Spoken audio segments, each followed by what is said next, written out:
our priest talking about what's happened to his children, from disease to hunger.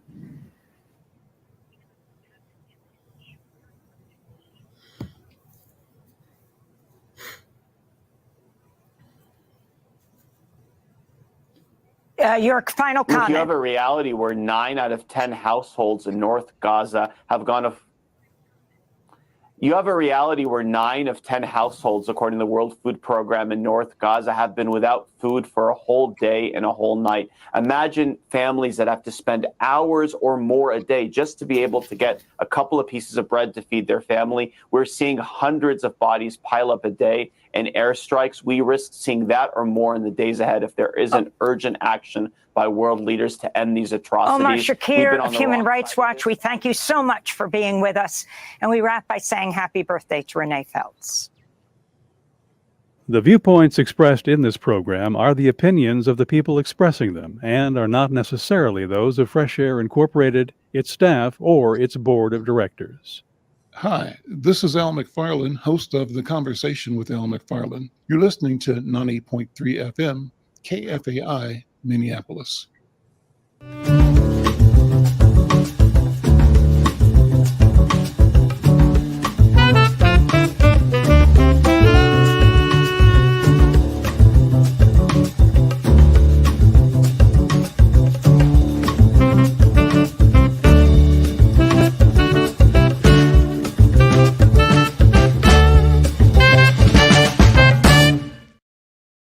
I'm Al McFarlane. Welcome to The Conversation with Al McFarlane. I'm glad to be here.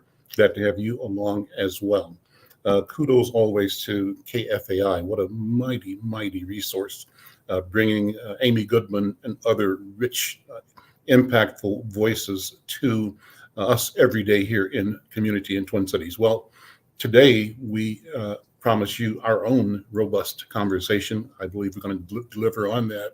Co-hosting with me today is my colleague, Dr. Irma McLaurin. She is the Arts and Education Editor for Inside News, but she's also a phenomenal both public service leader in community, as an anthropologist, as an educator. She was the founding leader of the UROC project in North Minneapolis, the Urban Research Outreach and Engagement Center for University of Minnesota. She's been the president of a Shaw University in North Carolina and is tenured on several educational institutions. She also heads the Irma McLaurin Archive Project, Black Feminist Archive at University of Massachusetts Amherst.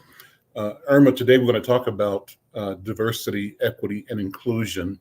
First of all, how are you doing? I am great here in Mobile, Alabama. It's a little colder than usual, but I'm surviving. Yeah. Okay, good to see you. Let me introduce to you two friends of mine and colleagues of mine that I'm working with in the spirit of disclosure. I'm interviewing Sherry Sanchez Tibbetts, who is the Vice President of Diversity, Equity, and Inclusion at Greater Twin Cities United Way, and interviewing her colleague, Shannon Smith Jones, is Senior Vice President of Community Impact, who oversees the United Way's grant-making strategy and more. I'll describe more as we go along. But I am a board member of the United Way, so I have a relationship with them. And in fact, I'm the incoming board chair. So beginning in 2024, I'll be serving as the chair of the board and working very closely with both of my guests today and with the members of our community, all committed to improving and supporting making our communities livable. Well, first of all, let me say good morning and good afternoon and welcome to Shannon and to Sherry. How are you guys both doing? Welcome to the program. Hi, Al. Thank you for having us. Yes, absolutely. Okay, Glad to be here today. Shannon, let me start with you. You and I go back a bit as well. Your family goes back with my family a long ways as well. So it's always good to talk to you. You've got an impressive set of credentials and family credentials as well. So you oversee the grant-making strategy, the strategic communications partnerships, and the coalition building and systems change with a focus on strengthening what you call connective tissues of the work of the United Way, while keeping the voice of the community at the center of everything United Way does. Before joining United Way, you spent 6 years as executive director of Hope Community. I interviewed you in that role a little while back. So impressed then, continue to be impressed today. You've also, well, at Hope Community, you're building community through housing, through organizing, through promoting art and food and leadership development. You've also worked at a variety of local nonprofits, including Urban Homeworks, Sabathani Community Center, and Pillsbury United Communities. You've got a BA from, BS in social work from the University of Minnesota, and you're working towards pretty much done with your master's program at Concordia University. You're presently an adjunct professor at the University of Minnesota, Hubert Humphrey School of Public Affairs, and you teach neighborhood revitalization strategies and theories. And you are a North Sider. Grew up here where I am in North Minneapolis.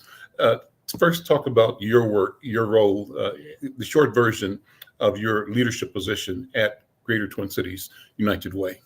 Yes, thank you, Al, for the beautiful introduction. So yes, I'm the Senior VP of Community Impact at Greater Twin Cities United Way. And really that work is around grant making. We do multi-year grants for around 88 nonprofits in the 9-county area. And then we also do innovative initiatives. And those innovative initiatives are really around where are some of the gaps in the system where we can use our resources to fill those gaps, kind of set up an infrastructure, and then ease our way out of it so that community can still maintain and hold to those things. In addition to that, we do convenings, and then we also have an advocacy agenda.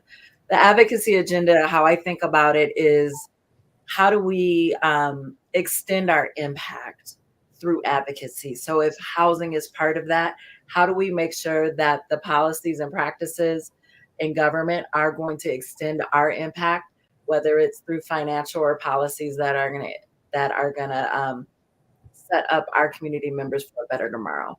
And so, and we do that through listening. We do that through being informed through community around what are the things we should be advocating for. Sherry, let me bring you in to introduce you the same way. As Vice President of Diversity, Equity, and Inclusion with Greater Twin Cities United Way, you provide strategic day-to-day leadership for DEI initiatives, and you advance partnerships across corporate, community, and tribal spaces. My notes say, Sherry, that you thrive on challenges, you embrace change, and that you are continuously seeking opportunities to push the boundaries of what is possible. Your background includes that you served as a Senior Director of Diversity, Equity, and Inclusion for the Alzheimer's Association Minnesota North Dakota chapter, where you initiated a Spanish multimedia awareness campaign. You created engagement strategies to address health disparities in African American communities and developed and co-led a national work group focused on tribal engagement. You've got a BA from the University of Texas at Austin and a JD from St. Mary's University School of Law in San Antonio, Texas. You're also certified in nonprofit accounting. And so you were team captain for the Walk to End Alzheimer's, and you're on the board of the Minnesota Humanities Center, and more. It says you are a cardio boxer and a beginning sculptor and an NBA fan. Well, Sherry, I didn't know all of that. Good to know that. Talk about your role and the elevator speech about DEI at Twin Cities United Way. Thank you, Al, and thank you for that great introduction. I am happy to be here and be part of the conversation. As we talk about diversity, equity, and inclusion, one thing I want to sort of start us off with is that the United Way is broadly engaged in DEI efforts already. You heard about Shannon's work, you know what we do in the community. So my role is really to take the marathon approach, not the sprint approach to DEI. I look at building strategy, working across all our departments to make sure that we're aligning our work and have developed DEI goals. Right now, I'm working particularly with our advancement team to develop a donor diversification strategy and with finance to create a supplier diversity policy so that we can show up differently in communities that we support already. And then next year, I'm really excited. DEI is going to be hosting a series of community convenings so that we can better align our work in the future. I think of DEI as sort of an internal consultant. Our work focuses internally and externally on systems. So, Aaron, let me bring you in here. The question we talked about before we started the program, I noticed that there'd been a post from Elon Musk on whether or not DEI should die. We can maybe pull that up if you've got it, Cooper. Here's a report, I think, out of Forbes that includes the post. And Musk is saying, he said the point was to end discrimination, not replace it with different discrimination.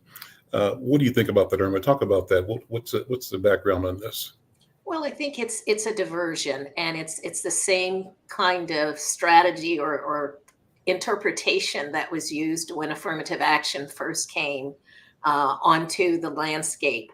And that is to talk about reverse racism, which of course is an oxymoron. It doesn't exist. People can have prejudices, but racism requires institutional structures and practices.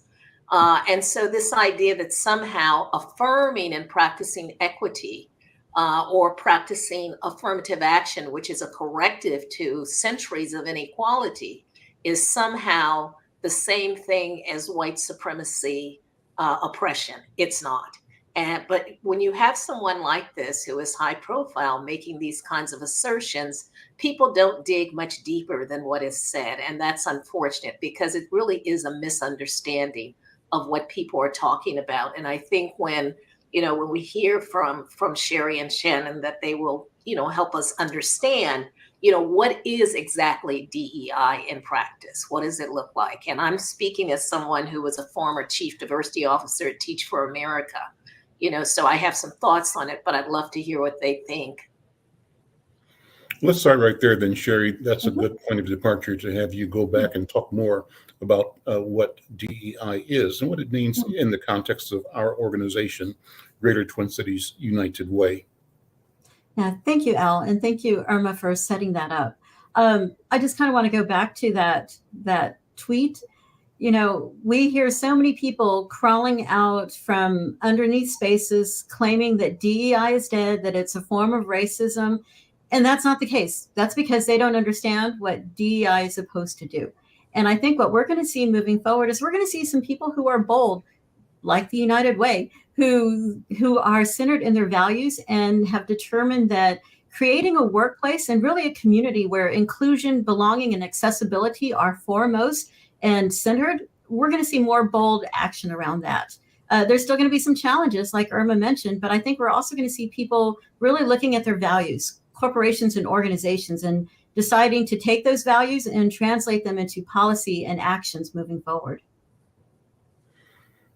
So what do you see ahead in 2024? How does it show up inside the work of United Way? Well, that's a good question. We're in the middle right now of our long-term strategic plan. And what we're really doing is centering our values and equity and creating equity is one of our values, but our mission is to create a Twin Cities where everyone is able to thrive regardless of race, income, or place. And for that, what that means to us is that we're going to continue being bold and we're going to speak boldly and take action to support all our community members. In particular, Shannon's work, where we focus on organizations that are BIPOC led and showing up in our communities in those areas where there are documented disparities that are proven by fact. And I think what it means for us is we're also going to focus on looking at different outcomes and different impacts and different way of measuring. We are going to be a partner with corporations and with community to continue to move forward, to be that place where what comes next for DEI is something that we're co-creating together. Shannon, let me ask you to take a minute to describe the work of the Community Impact Team at Greater Twin Cities United Way. And what's the plan for 2024 for you? And at the background, in the back of this, I want us to always be thinking about what I perceive and describe as a challenge, a threat in the environment. That's what the Elon Musk attitude that tweet represents.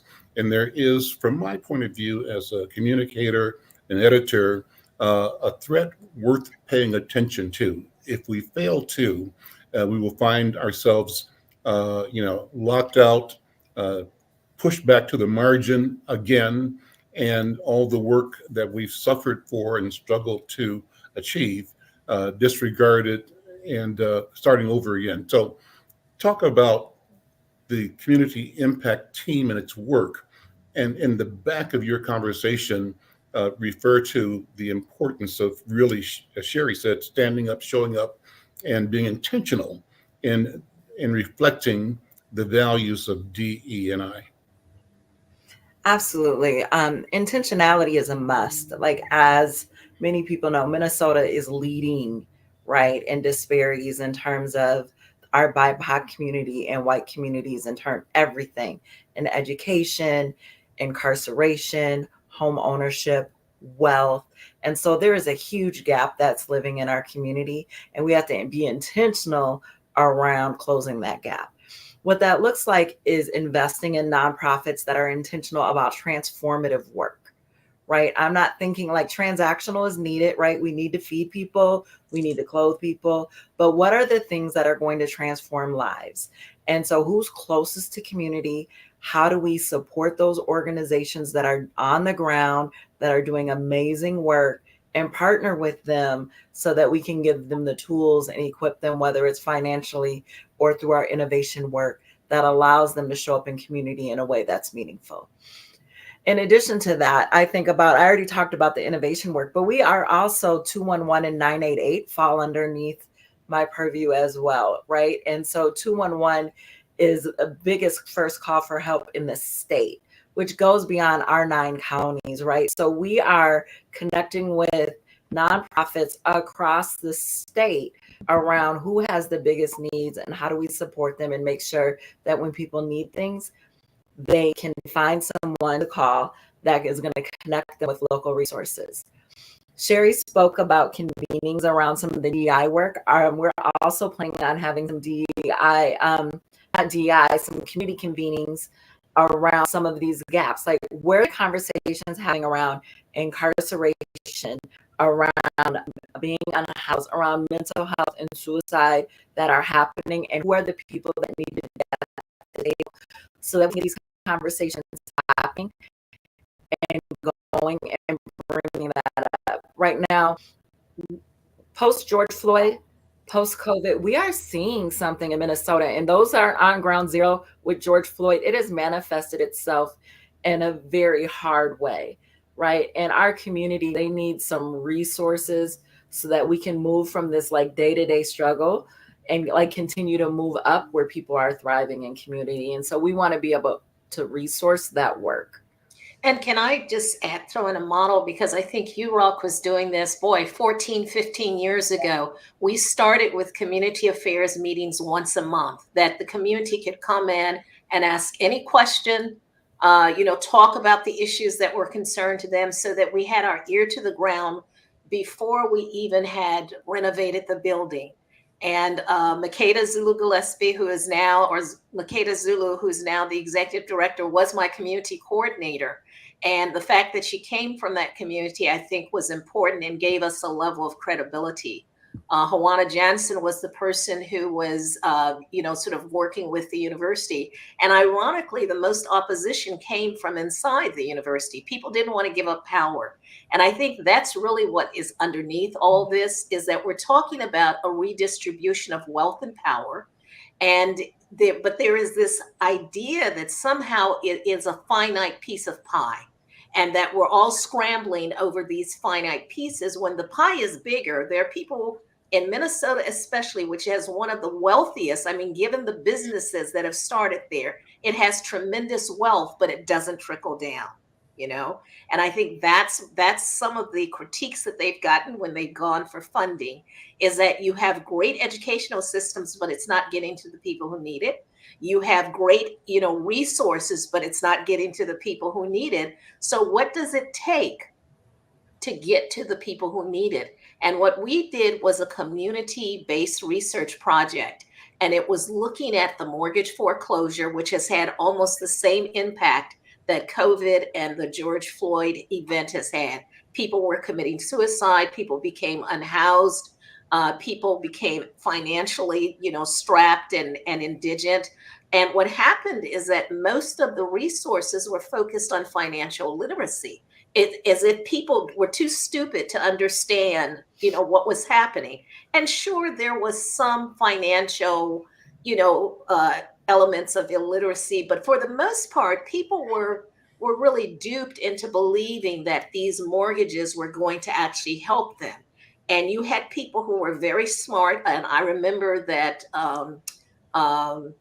they held a congressional hearing, about the mortgage foreclosure, in which a woman whose husband had founded the NAA, the Urban League, came forward and said, someone from my church approached me to refinance my loan, and I believed them. I trusted them. So a lot of times people were going in. But when we did that study, we met weekly.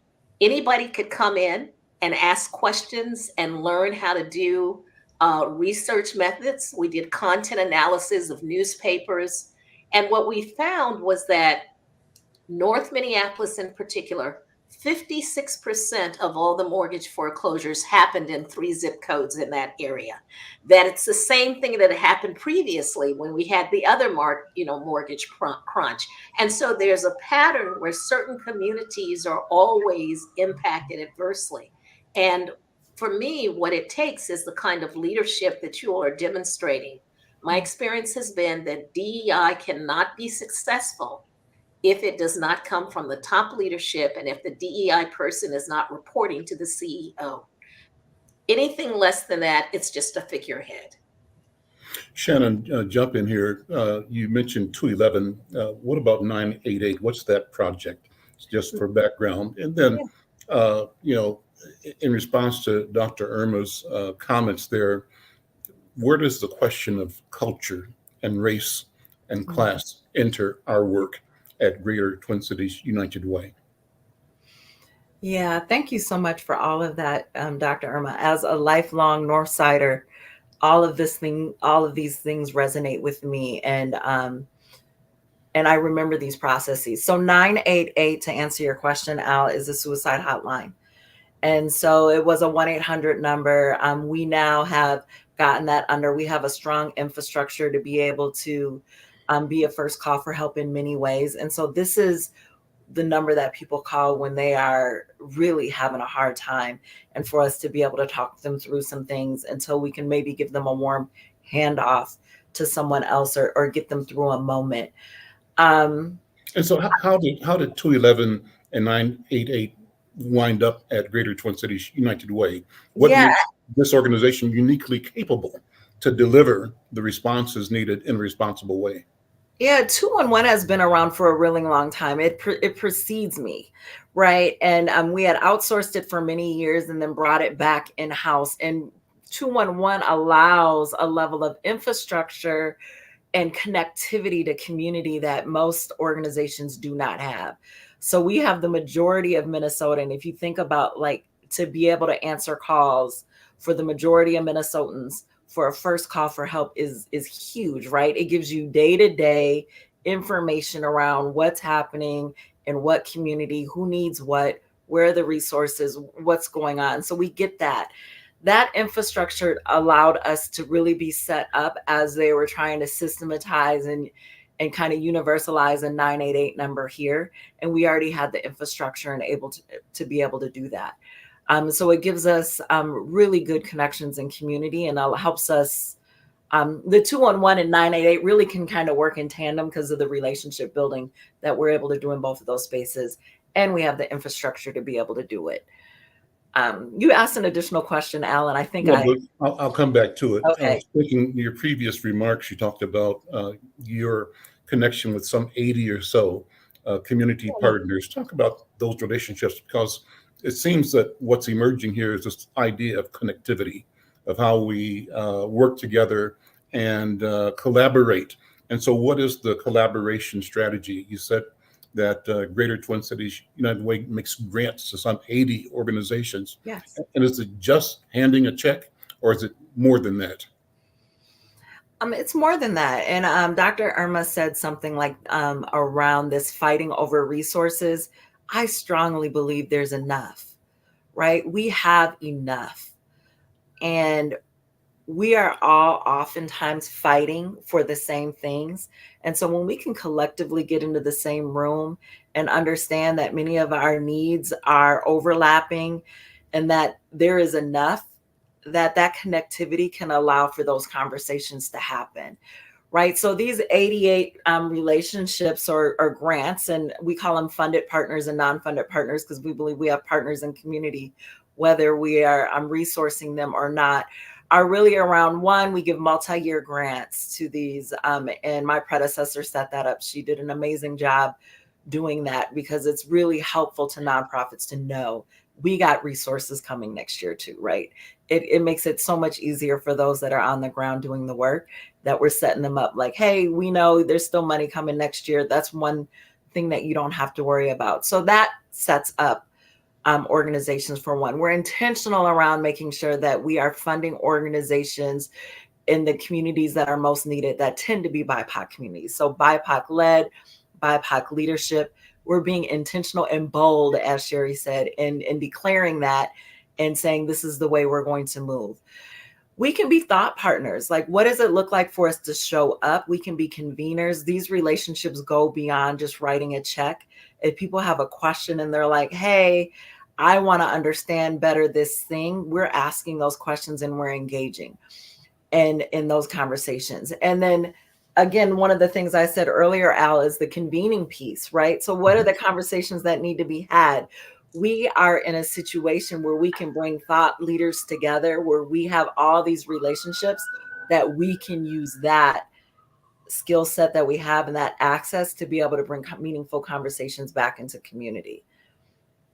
I love the idea that you are saying that we are focusing on BIPOC-led as well as BIPOC serving institutions or partnerships.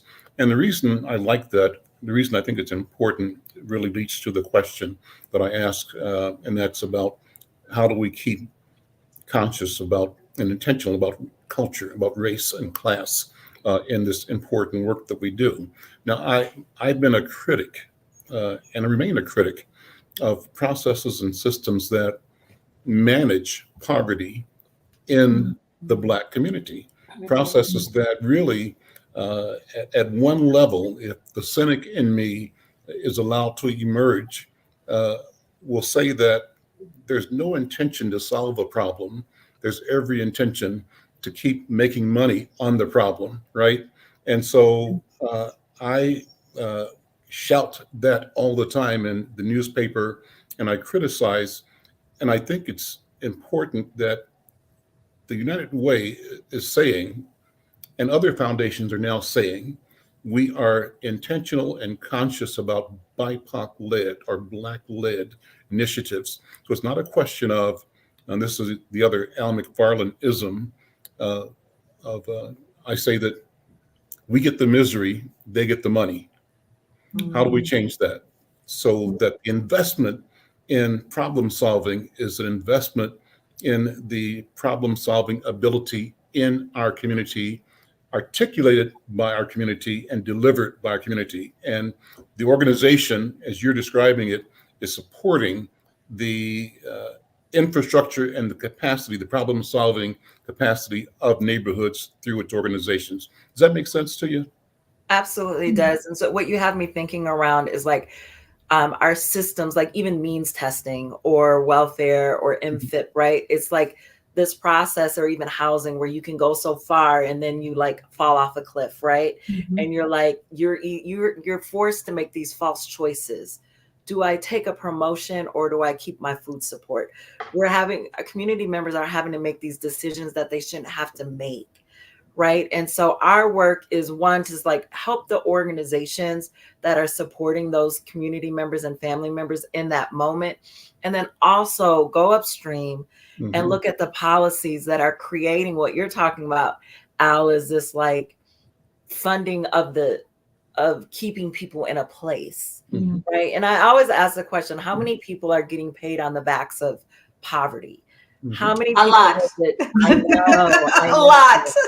And how do we get out of the way of saying what people do not need to be involved in this in order for it to get to the people it needs to get to, so that they can make the choices they need to make for their lives. I trust community. I believe in community. I believe community knows what they need. And Dr. Irma, you said earlier something around the financial literacy. There is nobody who knows how to make some money work than a mom who doesn't have a whole lot. They are the best financial people I could ever learn under, because they figure it out in a way that is beyond most people's imaginations. But is not actually acknowledged as such. And I would say, having worked at the Ford Foundation, and I had 59 grantees, and my portfolio was women's studies, Black studies, and research on race, class, and gender. So I got the minority portfolio. Anything that they didn't know what to do with that had to do with race, class, and gender went into my portfolio.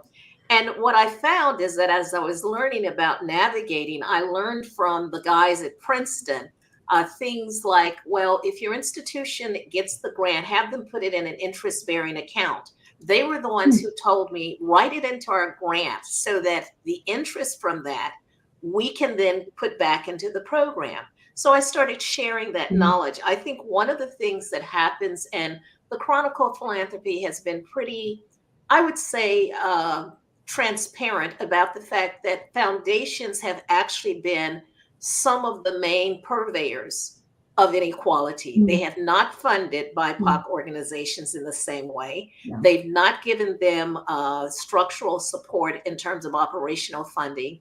They've not supported their development in terms of leadership and succession.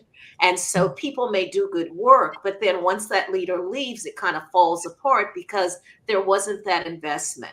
And I think that it's not just about delivering the programs. It's about leadership development across all stratas so that there is infrastructure in that organization. It's about investing. I remember at Ford, we had something called Vector 3.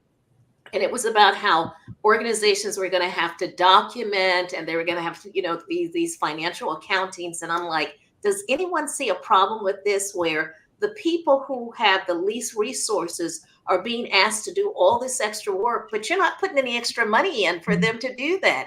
If you want, an account, a final report from an accountant, then put some money in so they can hire one, as opposed to asking them to now, as you say, choose between, do we deliver all of this program or do we pay an accountant so that we can meet the needs of the funding agency? So I think there's still some tension in that. And the latest stuff that I've been seeing in the Chronicle is that there's still not funding at the same levels. There's still tremendous disparity despite all the money that went in. And a lot of it went to organizations that may have served underrepresented communities, but the leadership was not from those communities or didn't look like those communities.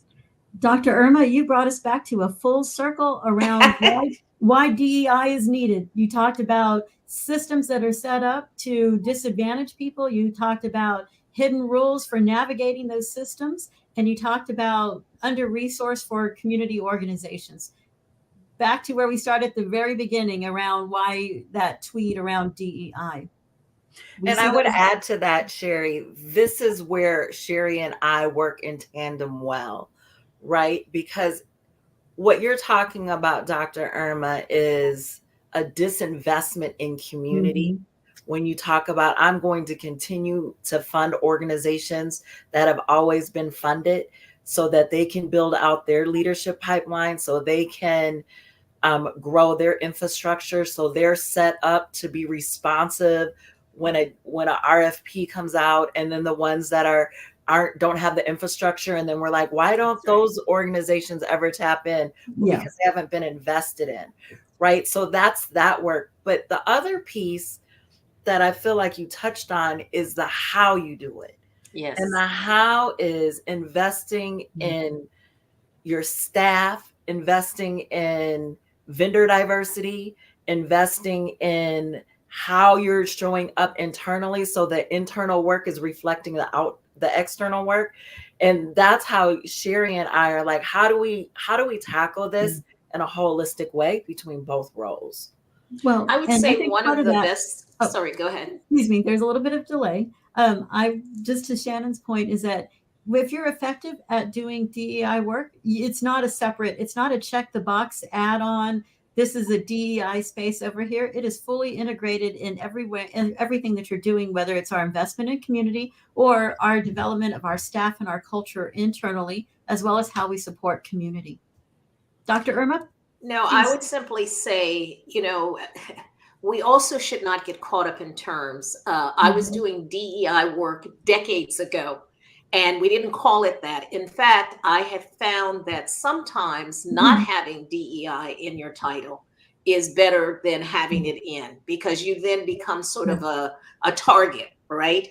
But I was doing leadership in which I had predominantly white staff because I was working in white environments. No one ever told me that, I needed extra help. No one ever said I needed to go to courses. It was, if you're going to be a good leader, you sure as hell better learn how to lead across lines of differences and diversity. And that's what we've done. And I think one of the things I would advocate is coaching for BIPOC nonprofits. They need a sounding board that's not their board, that's outside of that, that's invested in their development. And so I found that has been very successful.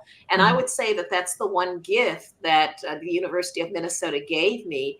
It connected me to my consultant who became my coach. And to this day, 13 years later, we're still connected. Every time I moved into a new leadership position, I would call her up because I valued her advice. She believed in me. And I think investing, not in mentoring, because I think mentoring can get kind of fuzzy, but in leadership coaching, and not just at the senior level, but across stratas of the staff, so that as they are developing, they're also getting that support, is important. I think that's a great point, Dr. Irma, that we sometimes don't talk about, is bringing in consultants for nonprofits. In my life before Greater Twin Cities United Way, I was a nonprofit executive director, culturally specific organization focused on serving women who were homeless because of physical, sexual violence and who were Native American. And often we would have consultants come in and they would take a cookie cutter approach and tell us, this is what you need to do.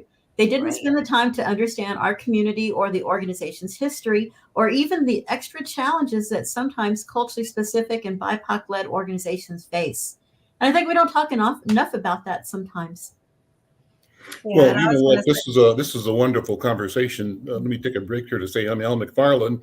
You're listening to the Conversation with Al McFarlane. My guests include Sherry Sanchez-Tibbetts, who is a vice president for DE&I at Greater Twin Cities United Way, and Shannon Smith-Jones, senior vice president for community impact at Greater Twin Cities United Way. My co-host today, Dr. Irma McLaurin, who is Insight News's culture and education editor. A great conversation, and one thing that I'm hearing is the question of culture. Sherry, how do we then become the example of creating a culture of belonging that includes, in our case, United Way's case, donor diversification, donor diversity. Shannon, you mentioned supplier diversity, expanding engagement with employees through employee resource groups. And how do we do that with an intention in building relationships and a presence in the community? And it should also include, how do we do that at the board level? My hope is that during the course of my tenure as board chair, we will effectively model both innovation and vision of how we show up internally and externally in our presence and working relationships, but also in the outcomes and how we engage the public and the problems, which we can recast as opportunities for moving community forward. Sherry, what do you think? I think that's $1 million question, Al. How can we do all that in the next 3 to 5 years? But I think what it starts is recognizing that what we say outwardly and how we model our behavior outwardly needs to be reflected internally within our workplace culture. And right now, the United Way is in the series of action planning. We've done an employee engagement survey. We found some disparities in experience. We've done some breakout groups and focus opportunities with some of our leadership teams. This week, we are in the midst of focus groups for all staff to talk about inclusion and trust and what that looks like in an organization. And I think the first step is admitting that we need to make sure that our alignment is the same internally and externally. Mm-hmm. Shannon, jump on there. Yeah, I think how we do it is being honest and being reflective, right? And then being able to have the hard conversations. Minnesota Nice isn't going to work, right? We have to be able to say, this was an issue. How are we going to address it? If we are saying this, how are we demonstrating this? And so I agree with you, Al. I want us to be able to say, this is what it looks like to lead this way, to lead boldly this way. And that means we're not always going to get it right. That means we're going to have someone say something to us sometimes, and we have to be open to hearing it and being able to say, now let's go back and figure out how we need to continue into this dialogue with community and with each other. But to Sherry's point, this should be integrated in it should be part of the DNA. It should be so part of the way that we do our work that nobody feels threatened about the work we're doing because they're included in it. And, you know, when we exclude folks or they feel excluded, that's where there's this like the scarcity model like comes into play. And there truly is enough. And we just need to be vulnerable enough to say we don't always get it right. And the work is iterative. And this was our best thinking today. And then tomorrow we're going to take what we heard and we're going to apply that feedback and we're going to like do it again. And we're going to keep trying it. And we're going to keep like readjusting as the world changes, as we learn, as community shifts, because nothing is static, right? The one thing that's constant is change. And we have to be able to be adaptable to that. A woman after my own heart, Shannon. I study change processing. Let me ask you, Irma, then, given we started with the Elon Musk tweet, so there is definitely a countervailing force or wind, Donald Trump, you know, and the Trump denial or the Make America Great. There's a movement to strip away, to step back from what you and I would have called progressive and moving towards a fair and equitable society and culture. So how does an organization like Greater Twin Cities United Way steel itself is the right word, I think, maybe, or fortify its intention so that it can move, as Sherry said, boldly in an environment that sometimes has big voices and big sounds questioning the value of the direction and of the objectives that we say we seek to achieve. What do you think, Dr. Irma? Well, I would say that we should not get distracted by the Donald Trumps or the Elon Musk because this pattern began way before them. Okay, before they came on the horizon. Back in 2014, 2015, 2016, when I was at Teach for America, I started identifying what I called white vulnerability. That was before the term white fragility came on. And it was this sense of me too. Well, you've done all these things for people who've been excluded. What about me? And I called it the reclamation of whiteness. And I think that's what Donald Trump represents, this sense of white entitlement that people feel that they should have just automatically, and a resentment about the fact that other groups are now being forefronted. It doesn't mean that they've had anything taken away from them, but it means that other people are getting shares that historically have been not there. And I think we have to not get distracted by either terminology or by individual personalities, and really look at the issue. And that means looking at patterns. And sometimes organizations can't see that. You really can't assess yourself. It sounds good, but it's like a fish living in the ocean. It doesn't know it's swimming in water and that it's that big. So sometimes you need outside people to come in and identify, here's some patterns. And I'll give you an example of an organization where 70% of its staff were women, but 99% of the senior people, that it had were men. And I was like, you have a contradiction here. What is going on? And and nobody said there was a gender problem. How is that possible?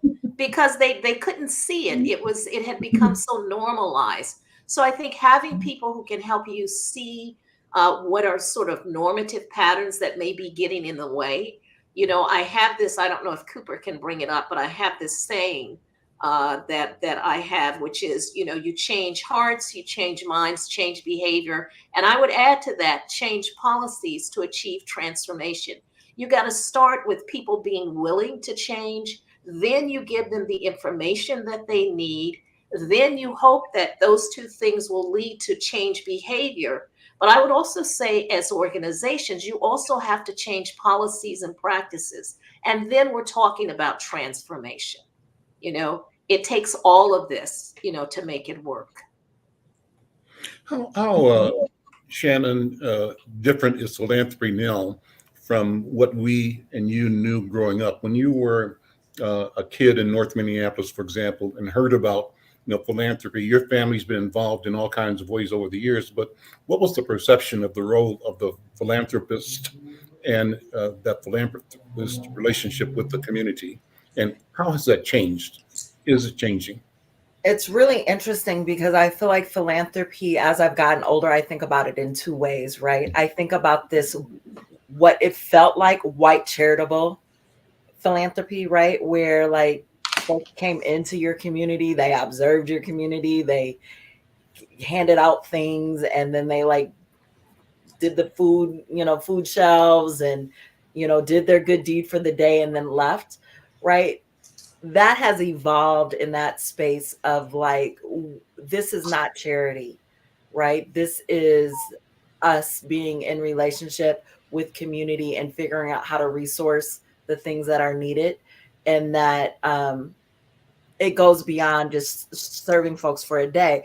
But the other piece that we often don't think about or talk about as much is I grew up with philanthropy. I grew up in a Black church. That's right. I grew up going to Zion Baptist Church, and that was philanthropy every day, right? And there was just a conversation with Shonda where she was talking about this, where the philanthropy was you got money from your mom and you gave it into the church. And so like community always had an internal infrastructure of philanthropy. We just never called it that, right? Like community members showing up to help build a wall, or community members coming over to, when something happened in the family and everybody came and brought their resources together around it. It was philanthropy, but we didn't call it that, right? We called it being in community with one another. And that's what you did. And so there's like this white structure that feels like philanthropy of like a transactional charity model that I would say philanthropy is trying to move away from and trying to, we are trying to move into a way of where we're equipping a community. They have the answers that they need, and they just need tools sometimes in order to do the things that they know they need. And so how do we resource that work? And I think about it differently than us saying, we know what you need and we're going to come all in and do it for you. Like, no, we're actually just going to equip you so that you all can do it. And we can do it in partnership, or we can just help equip you. And I think that's kind of where it's moving to. And I think the main thing is that people need to be listened to, that they need to be asked, and not assume that just because there seems to be this desperate need over here, that's really what people want. They may want something else that will enable them to get to addressing that, but we have to listen to them first. we have to listen to them, and we have to recognize that all our communities have strengths within them That's right. that we can capitalize on. We talk about asset building, but sometimes the informal network Shannon was talking about, that collective giving, is present in so many of our communities that we forget about it sometimes. And I would say Ford did, Lynetta Gilbert, my colleague, who was a senior program officer, she did a whole study on Black philanthropy. And I think, Mhm. as you indicated, Shannon, there's a misnomer in the philanthropy field. And so, one, we don't find many Black folk in or Indigenous people in development because the perception is that we can't talk to white donors with lots of money. That's one misnomer. And the second is that Black folks don't give money. And of course, that's not true. And as you pointed out, there are all kinds of ways. I know that churches that help rebuild Katrina, after Katrina, I know that there are organizations in Texas that had like an AIDS. They took over a shopping center and turned it into a residence for people with HIV/AIDS. We don't talk about those things because they're not headliners. And I think one is that organizations like you all could do a better job of showcasing what are the gifts and the talents that the community is actually giving. And that was one thing that UROC tried to do, was to lift up Northside and tell its story in such a way that people would actually recognize its assets. Let me ask Sherry and Shannon to take a minute to talk about your personal story. I gave a little bit about your background in the opening from your bio, but on the personal side, Sherry, if I ask you, who is Sherry Sanchez Tibbetts? What's your mission in life? Why are you here? How do you respond to that briefly? The first thing I'm going to say is that I'm a Texas girl living in Minnesota. And so that gives me a different perspective on things. I did not hear words like internalized oppression until I moved to Minnesota. And I didn't see how some systems didn't work until I moved to Minnesota. So my personal mission is to make sure that systems, whether they're education, higher ed, healthcare, or philanthropy, where I'm at now, work well for everyone. What's your family background? Who's your mom and your dad and your grands, and how do they How much time do show you up in have, your Al? life? My family's right behind me. You can see their pictures. They got my back, literally Okay. and figuratively. My mom, it was a single parent who raised me and my brothers and sisters, was a strong value of family, faith, and relying on your people. That those are the only ones you can count on. Historically, my family is Native American, Mexican, Comanche, and Spanish. And one of the things that has always instilled in me is my grandfather told me growing up, don't back down from a fight. You don't have to win, but you don't have to, but you have to stand up for yourself. And to put that in context, my grandfather grew up in West Texas, seeing signs that said no blacks, no Indians, but dogs welcome. And some of those signs are still there, like in South Dakota. They're still there. And some of the attitudes are still there. The signs are not. That's right. Shannon, what's your family story? I've mentioned your family several times, but I want you to talk about who Shannon Smith Jones is and whose shoulders you stand on. What's who do you see yourself as the extension of through genealogy and culture?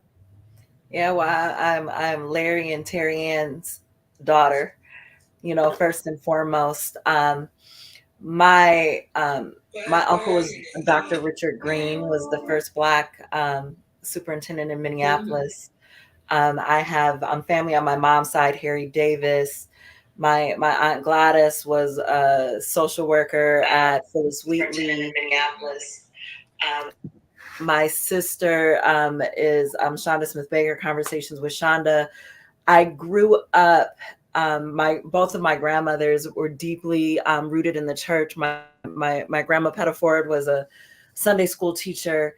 So there is like this sense of this is what you do, either by career choice or what you do outside of work, right? You show up for a community, you do the work, you challenge systems, you don't accept status quo, you educate yourself, you seek knowledge. So like all of these things, and it was so normalized to engage in these dialogues and engage in community in this way, that I believe that those shoulders that I stand on, it is my responsibility, right? It's my responsibility to do it.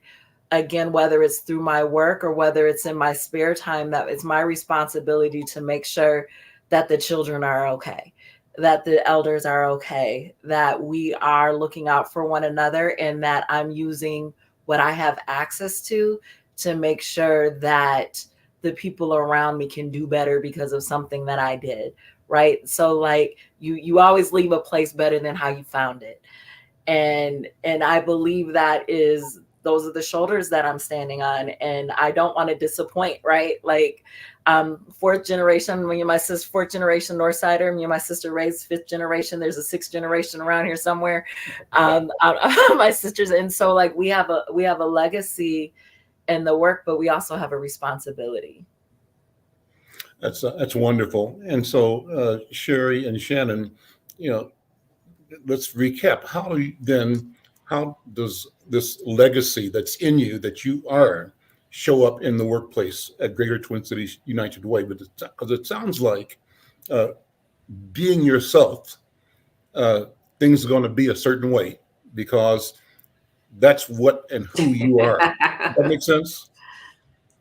It absolutely makes sense. So I bring my full self to the table, right? I'm going to ask the questions. I'm going to challenge not just myself, but I'm going to challenge our colleagues. I'm going to challenge, why is this thing this way? Why are we doing it this way? Have we thought about it?